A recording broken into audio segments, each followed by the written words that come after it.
والله يا جماعة الجمال اللي انتوا شايفينه ده بالسمنة، انا عاملاه بالسمنة. كل الكمية دي بسم الله ما شاء الله بنص كيلو دقيق. وبالنسبة للتزيين ما كلفتش نفسي حاجة خالص في التزيين، ابسط حاجة وزينت بيها وكان الطعم تحفة. شايفين اللهم بارك، المنظر بيتكلم عن نفسه بجد. البيتيفوراية كده شكلها بيتكلم عن نفسها. يا ريت الحياة كلها سهلة زي البيتيفور ده وبدون تعقيد بالشكل ده. يلا اعملي كوباية الشاي وتعالي نعمل البيتيفور الدايب الفاخر بمعنى الكلمة بكل سهولة. يلا بينا نبدأ ونقول بسم الله الرحمن الرحيم.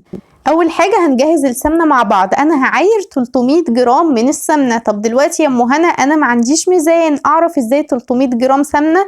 هتعايري كوباية ونص، الكوباية المعيارية او المج الشاي الكبير ده بتعايري منه كوباية ونص من السمنة. تمام. اهم حاجة ان احنا بعد ما نعاير السمنة نحطها في التلاجة. لازم السمنة بتاعتنا تكون ساقعة من التلاجة، دي خطوة مهمة جدا في نجاح البيتيفور بتاعي.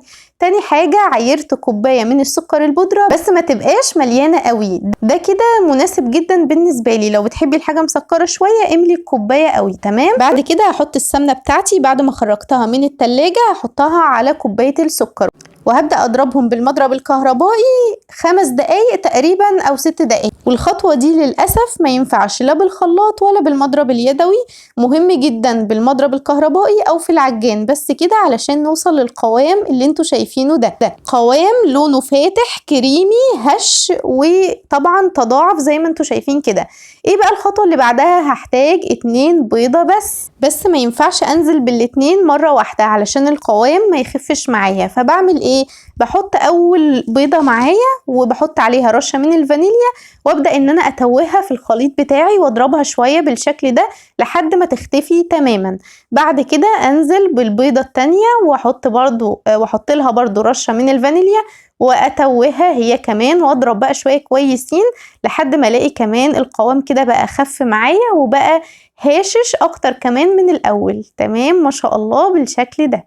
بصوا يا حبيباتي الفانيليا السايله بتكون حلوه قوي قوي قوي، بتدي ريحه وطعم تحفه وكمان بتضيع زفاره البيض، فبصراحه انا بفضلها اكتر من الفانيليا السكر. بصوا بقى ما شاء الله القوام معايا عامل ازاي، اللهم بارك. احنا كده وصلنا للقوام المطلوب. بعد كده معايا ايه؟ معايا نص كيلو من الدقيق، اهم حاجه اكون نخله كويس قوي. تاني حاجة عليها رشة ملح، بس كده نص كيلو من الدقيق وعليه رشة ملح. اهم حاجة ان انا منزلش بالدقيق مرة واحدة، بنزل بنص كمية الدقيق اللي معايا بس. ابدأ ان انا اتوهها بالمعلقة بالشكل ده، انا مش هحط ايدي ولا هعجن ولا هدهول ايدي اصلا. بعد ما بتوه نص كمية الدقيق اللي معايا ببدأ انزل بقى بالنص التاني وابدأ ان انا كمان اتوهه. شايفين ما شاء الله؟ اهم حاجة نتوه الدقيق بس انتي اوعي تتوهي معايا. شايفين العجينة بقى بسم الله ما شاء الله، مسكتها بايدي مش بتلزق ولا اي حاجة وعملتها بالمعلقة بكل سهولة وخلصت معايا على طول. بصوا بقى يا بنات مقادير البيتيفور دي مظبوطة ظابطة ما شاء الله، ظبطة ملوك يعني. بسم الله ما شاء الله العجينة هتطلع معاكم مظبوطة جدا وهتمشي معاكم في الكيس حلو جدا، والبيتيفور عمره ما هيفرش معاكم اصلا يعني. بصوا والله ما شاء الله زي ما بقول لكم كده مظبوط ظابطه ملهاش حل. امشوا على المقادير بالظبط وان شاء الله هسيب لكم المقادير في اول تعليق مثبت باذن الله. طبعا زي ما شفتوا ده شكل البلبله اللي انا هستخدمها للبيتيفور، بصراحه بحبها جدا وبحب الشكل ده جدا للبيتيفور، وفي اشكال تانية بس انا حابه جدا الشكل ده وبيطلعوا معايا صغنطط كده وحجمه صغير كده وجميل، فانا حابه كده قوي. فبسم الله ما شاء الله زي ما انتوا شايفين والله. بصوا بايد واحده بضغط الضغطه بسم الله ما شاء الله بتنزل بسهوله جدا والعجينه ماشيه يعني ما شاء الله زي السكينه في الحلاوه كده عسل. الشكل ما شاء الله بينزل حلو جدا ومظبوط، بس انا بحب اضغط ضغطه كده بصبعي في نص الشكل بحس انه بيديني شكل احلى. بصوا بصبعي كده ببدا ان انا اعمل في النص كده زي حفره صغنطوطه، بحس ان شكل البوتيفورايه كده بيكون احلى لما بضغط بصبعي الضغطه البسيطه دي. وطبعا لو نزلت منك اي واحده مش عاجباكي، لقيتيها مثلا تخينه شويه رقيقه شويه، اي حاجه مش شيليها عادي حطيها مع العجين وارجعي شكلي تاني. اي واحده بس كده ما تعجبش عينيكي شيليها فورا ولا يهمك ما شاء الله، عشان يطلع كله كده اسطمبه واحده وحاجه واحده كده عسل. عايزه اقول لكم بالنسبه لنوع السمنه انا مش هربطك باي نوع، زي ما قلنا بجد مش هنعقد الدنيا. انا عامله معاكم البيتي فور قبل كده بالزبده نيوزيلندي وطبعا مثالي جدا.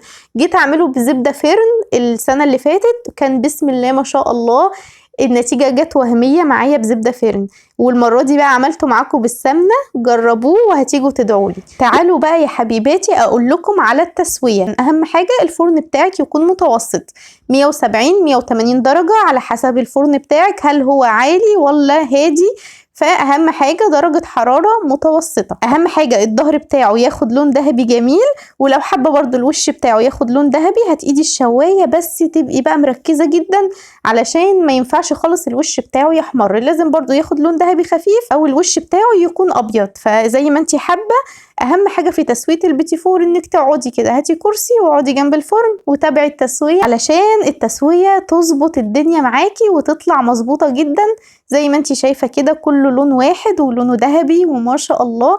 انا كده التسويه على مزاجي جدا تحفه.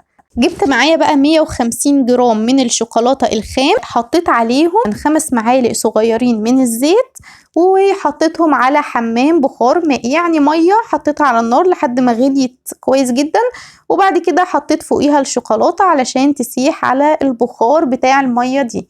تمام، بس كده. احلى حاجه تختاريها لتزيين البيتي فور هي الشوكولاته، حشيته شوكولاته وزينته بالشوكولاته، تزيين بسيط وسهل وفي نفس الوقت حاجه كده اقتصاديه بما ان الوصفه كلها اقتصاديه.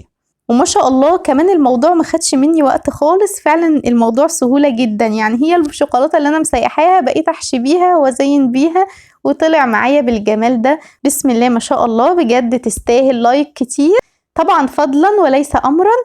تحطوا بقى اللايك الجميل من ايديكم، وكمان شير بقى لاصحابكم ولكل الناس علشان الكل يستفاد ان شاء الله. ويا رب تكون عجبتكم. بألف هنا والشفا، والسلام عليكم ورحمة الله وبركاته.